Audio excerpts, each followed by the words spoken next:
Bunny Trouble by Hans Wilhelm. This is a story of a little bunny who loved to play soccer more than anything else. Do you know what soccer is? It's a very fast game, like football, only you can't touch the ball with your hands.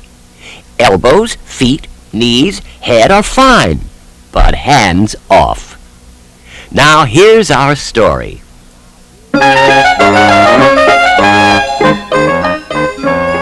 Once there was a rabbit colony that was different from any other.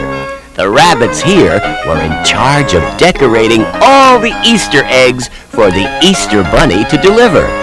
Everyone worked year-round getting ready.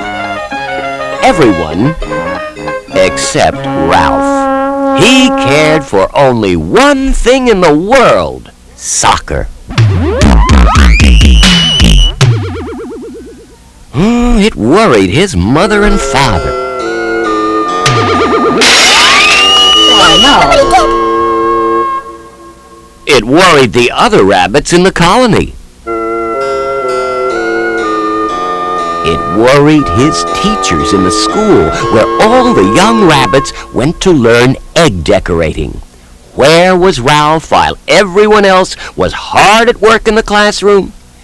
He was outside working on his fancy footwork.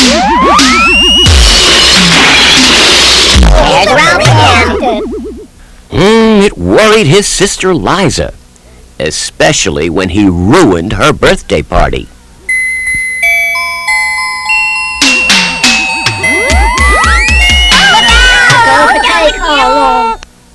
Liza loved Ralph more than anyone else in the world. But she knew that one day he would get into trouble. He just didn't fit in. Each year, as Easter approached, everyone got busier and busier. The chickens laid more eggs. The painters, the jelly bean makers, and the basket stuffers all worked overtime. Ralph had to work too, but he had a hard time keeping his mind on his job. Instead, he was thinking about place kicks, and he tried just one. Over went a full basket of eggs. The exhausted chickens groaned. The rabbits shouted at Ralph. Go play soccer on the other side of the trees so we can finish our work in peace, they said. Ralph was glad to go. He went off to play by himself on the other side of the forest.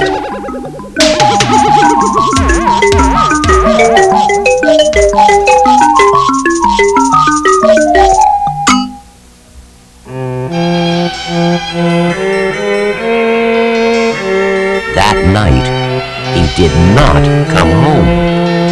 His mother wept and wrung her hands. Where could he be? She wondered.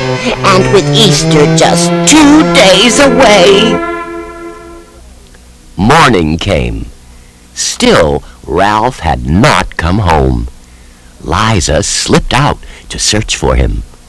She found him not far away, locked up in a cage.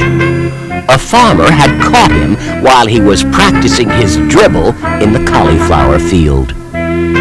The coach always told us to look where we were going, not at our feet, Ralph joked sorrowfully. Don't worry, Liza told him. I'll go and get help.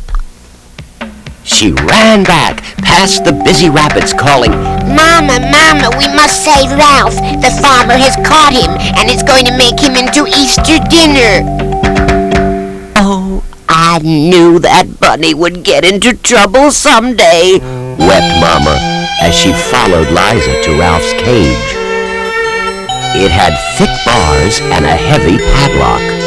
We'll never get him out of there, moaned their mother when she saw Ralph inside. Of course we will, said Liza firmly. I think I can get the lock open. Liza worked for hours, but the lock refused to be picked. The bars wouldn't bend. The door couldn't be pried off. "If I ever get free," whispered Ralph, "I promise I will never play soccer again." "No, Ralph," said Liza. "You want to be a soccer player, and you will be too.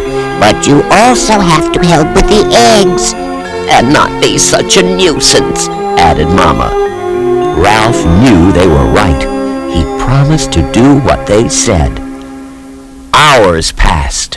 Suddenly, Liza cried, "I've got an idea that will do the trick, but we have to hurry."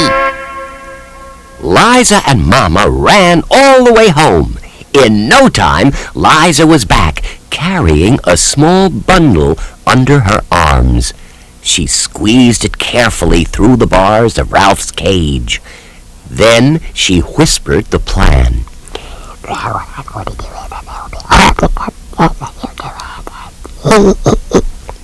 The next morning, there was a great commotion around the cage. Inside it, next to Ralph, was a basket of the most beautiful Easter eggs anyone had ever seen. Some were polka-dotted, some were dyed deep purple, and some were painted with rainbows. The farmer's children gathered around.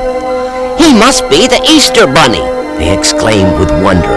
"How else could he have gotten those eggs?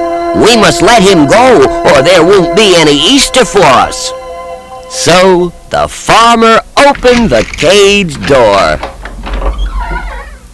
Ralph ran home as fast as he could. But he didn't forget Liza's words. He did try harder with his painting. Ralph even became known for one special design, which he did far better than anyone else, and almost as well as kicking, passing, and scoring.